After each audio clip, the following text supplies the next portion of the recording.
Assalamualaikum warahmatullahi wabarakatuh, teman-teman. Perkenalkan, nama saya Fayevan Nuri sebagai mahasiswa Pendidikan Ekonomi di Universitas Muhammadiyah Profesor Dr. Hamka. Jadi, di sini saya akan menjelaskan materi tentang inventory sistem periodik.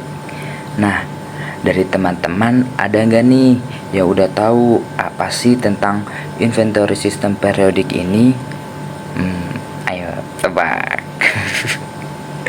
Nah, teman-teman, jadi sistem inventory sistem periodik ini secara umum adalah salah satu metode pencatatan persediaan dalam akuntansi. Nah, untuk pengertian secara detailnya yaitu sistem periodik adalah metode pencatatan persediaan di mana jumlah persediaan ditentukan secara berkala, biasanya itu di akhir periode akuntansi. Nah, pencatatannya ini itu melalui perhitungan fisik ya teman-teman. Nah teman-teman, jadi seperti itu ya pengertian dari inventory sistem periodik ini. Nah untuk selanjutnya nih, dari teman-teman udah ada yang tahu belum nih karakteristik dari inventory periodik itu apa aja? Ayo teman-teman udah ada yang tahu belum nih tentang karakteristik inventory sistem periodik itu? Nah, jadi karakteristik utama nih dari inventory sistem periodik ini yaitu yang pertama, tidak melakukan pencatatan secara terus-menerus untuk setiap transaksi pembelian atau penjualan barang. Jadi, untuk setiap kali pembelian atau penjualan barang ini gak selalu terus-menerus dicatat ya teman-teman. Jadi hanya beberapa kali saja dicatat atau biasanya itu di akhir periode.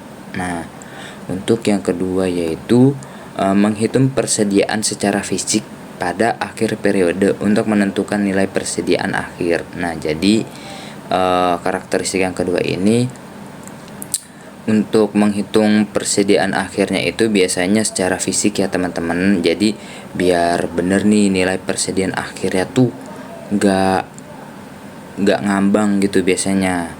Jadi kayak pasti persediaan terakhirnya tuh ini karena kita sudah melakukan secara fisik atau biasanya secara langsung ya.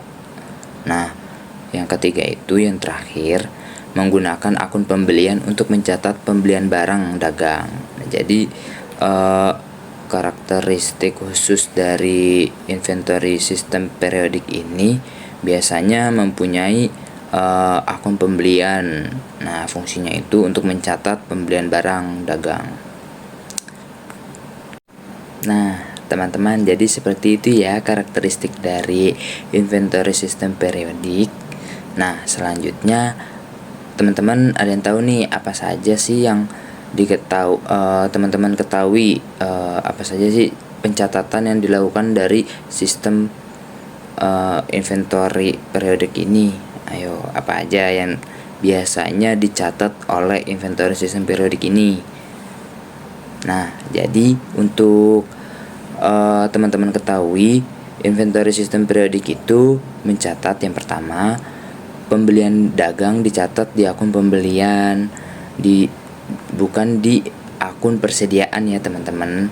Nah, untuk yang kedua yaitu mencatat penjualan dicatat hanya untuk nilai penjualannya tanpa mencatat harga pokok penjualan saat transaksi. Jadi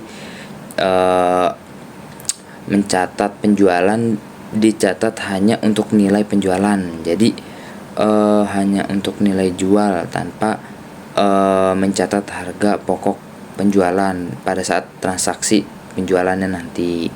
Nah, yang ketiga yaitu mencatat pada akhir periode. Nah, kan. Jadi yang ketiga ini yaitu biasanya sistem inventory sistem periodik ini mencatat pada akhir periode saja ya teman-teman. Pencatatan ini dilakukan perhitungan fisik untuk menentukan nilai persediaan akhir. Nah teman-teman, jadi seperti itu ya. Nah untuk selanjutnya teman-teman ada yang tahu gak nih apa saja kekurangan dan kelebihan dari inventory sistem periodik ini? Ayo. Nah jadi Untuk kekurangan ada beberapa nih yang teman-teman. Yang pertama, tidak bisa mengetahui nilai persediaan sewaktu-waktu. Yang kedua itu rentan terhadap kesalahan atau kehilangan karena tidak ada kontrol berkelanjutan.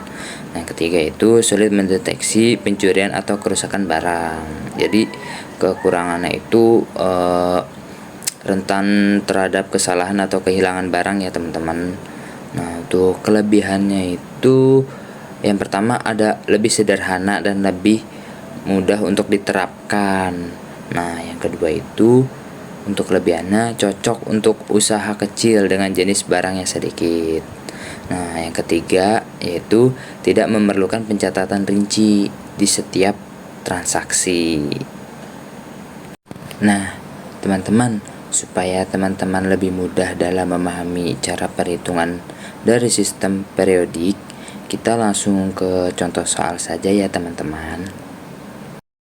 Nah, teman-teman, jadi di sini ada soal nih terkait toko buku sukses menggunakan sistem inventaris periodik. Berikut adalah data yang terkait dengan persediaan selama bulan Januari 2024. Nah, persediaan pada awal Januari yaitu sebanyak 100 buku dengan harga per buku yaitu 50.000. Lalu pembelian selama bulan Januari ini pada tanggal 10 Januari ada 50 buku dengan harga per bukunya yaitu 52.000. Lalu pada tanggal 20 Januari ada 80 buku dengan harga per bukunya 51.000. Nah, lalu penjualan selama Januari 2024 pada tanggal 15 Januari ada 90 buku dengan harga per bukunya yaitu 80.000.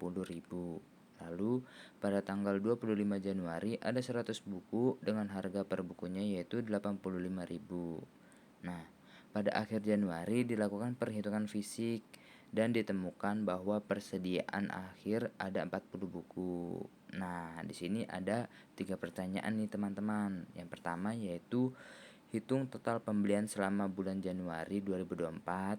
Lalu yang kedua itu hitung harga pokok penjualan atau HPP untuk bulan Januari 2024. Lalu yang ketiga yaitu hitung laba kotor untuk bulan Januari 2024. Nah, teman-teman, di sini sudah ada jawaban dari step soal tadi ya, teman-teman. Jadi di sini saya akan bantu menjelaskan lebih detail.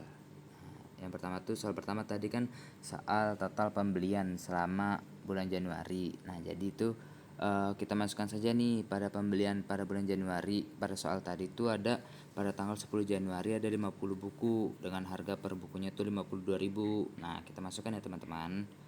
Lalu selanjutnya pada tanggal 20 Januari ada 80 buku dengan harga per bukunya itu 51.000. Kita masukkan ya teman-teman. Nah, lalu di sini setelah kita masukkan semua, kita jumlahkan terlebih dahulu per tanggalnya. Nah, pada tanggal 10 Januari kan ada 50 buku dengan harga per bukunya itu 52.000. Nah, jadi totalnya itu sekitar 2.600.000 ya teman-teman. Nah, untuk yang 80 buku dengan harga per bukunya 51.000 itu dengan jumlah totalnya itu sebesar 4.080.000 ya teman-teman. Nah, hasil dari penjumlahan yang sudah kita jumlahkan tadi itu kita jumlahkan lagi ya teman-teman, dari 2.600.000 ditambah 4.080.000.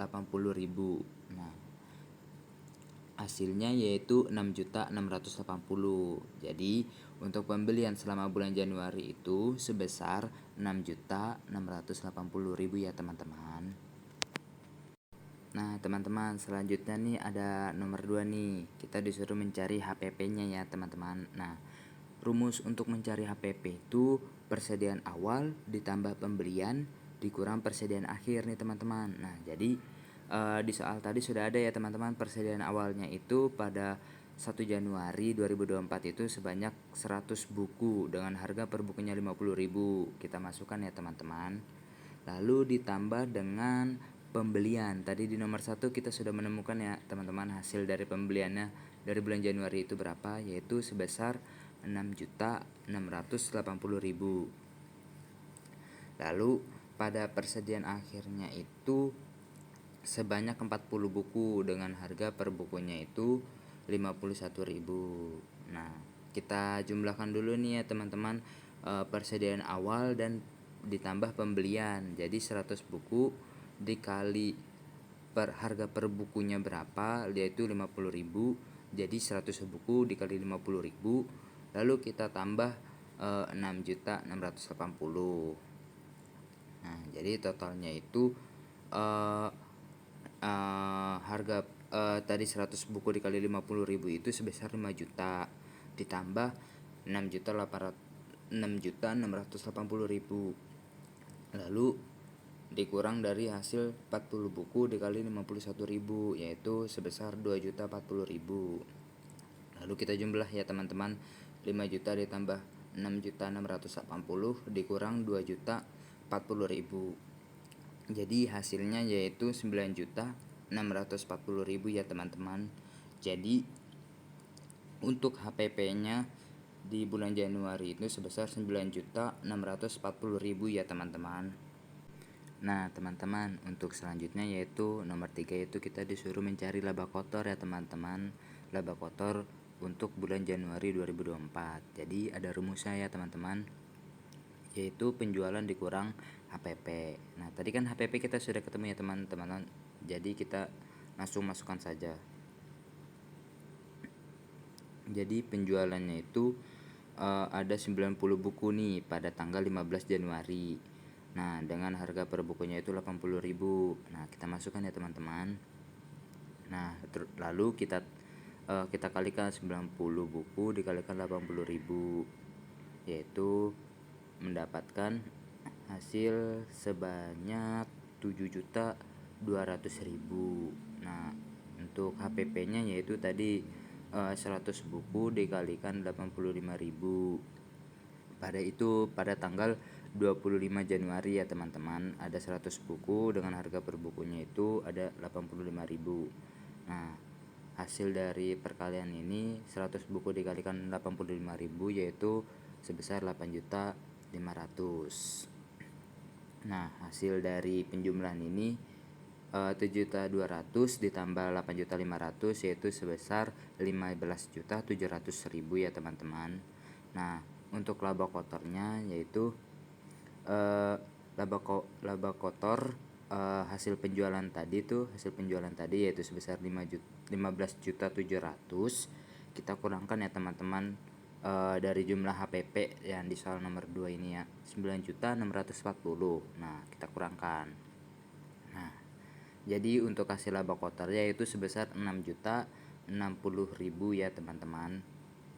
Nah demikian contoh soal dan jawaban terkait sistem inventaris periodik yang mudah dipahami. Sekian penjelasan singkat dari saya terkait materi inventory sistem periodik ini. Kurang lebihnya mohon maaf. Billahi fisabilil haq, wassalabiqul khairat. Wassalamualaikum warahmatullahi wabarakatuh. Jangan lupa teman-teman ya untuk like, comment, and subscribe ya.